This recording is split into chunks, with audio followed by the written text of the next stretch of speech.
Hi, good morning. This is Friday, the 6th of November, and I want to do a review of what we worked on today with the Flute 4 group at 7:35 this morning. And they're doing great, really fine. Everybody's getting a nice sound.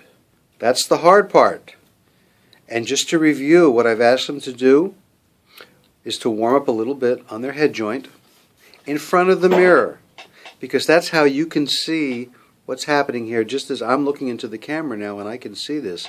So we use this hole here to find the center of our mouth.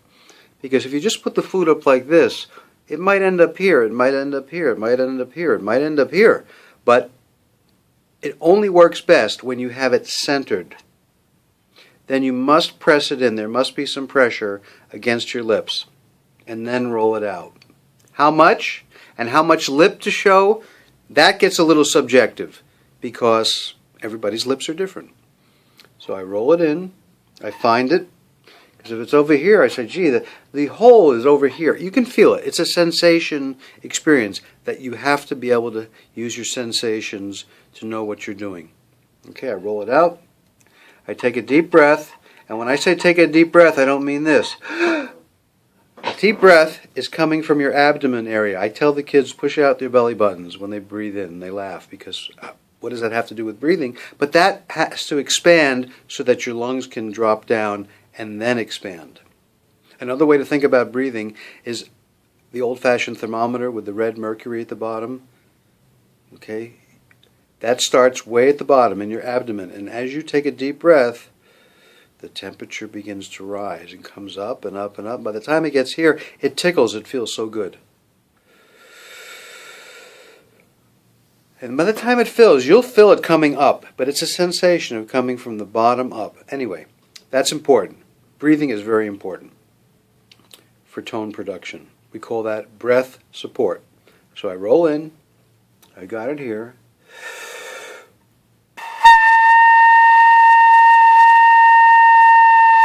If you look, I'm going to come a little bit closer. You see how small that opening is? If you see this with your child practicing, it's not going to work. First of all, the cheeks puffed, puckering the lips, that's all oppositional to what is necessary for the flute and most woodwinds. Basically, you're just keeping your lips together like you're saying the letter M. M.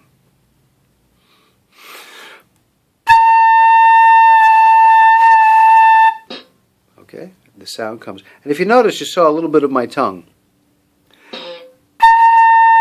Like you have something in your mouth, you want to spit it out. Not this. You hear the difference? One is more precise, and that's what we want. We want that attack, which is the beginning of the sound, to have a precise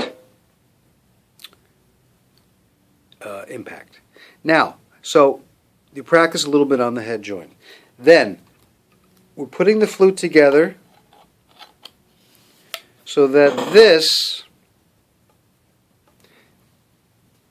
tone hole in the embouchure plate lines up exactly with this key right here. Okay? Straight up. All right. Now, I do a little bit of air practicing. Sorry. So that we know where to put our hands. I like to do the first note as B flat. That's number 5 on page 5 in the book. And in order to do that, we find the bottom of the flute, the first finger, which is 1, 2, 3 up, the first finger, like the letter C. Letter C. First finger and the pinky goes on the E flat key. That's for the B flat on the right hand, which is the bottom hand.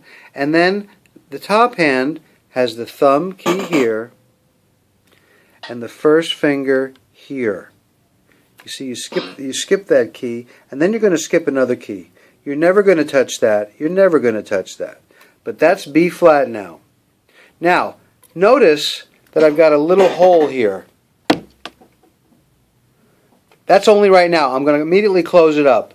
I call that the door hinge. Open, close. The door's open, the door's closing.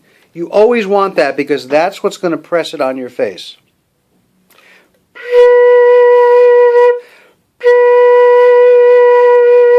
So that's number 5 in the book.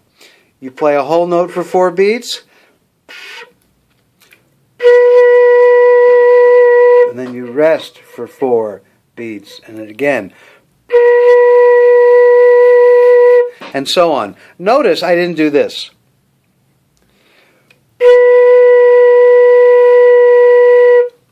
Two, 3, 4. Back. No, you don't want to put it back like that. You want to leave it on your face. You want to gain the familiarity of having the flute on your face. Okay? That's basically it. Then we also went to D and C, and frankly, I think everybody is on board with that.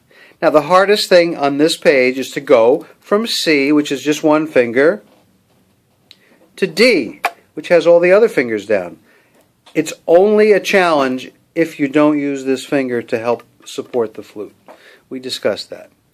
We also went on to the next page, which is 6, which has the first 2 lines now reading the music. It starts on D, it goes to C, it goes to B flat. The second one starts on B flat and goes up to C and D.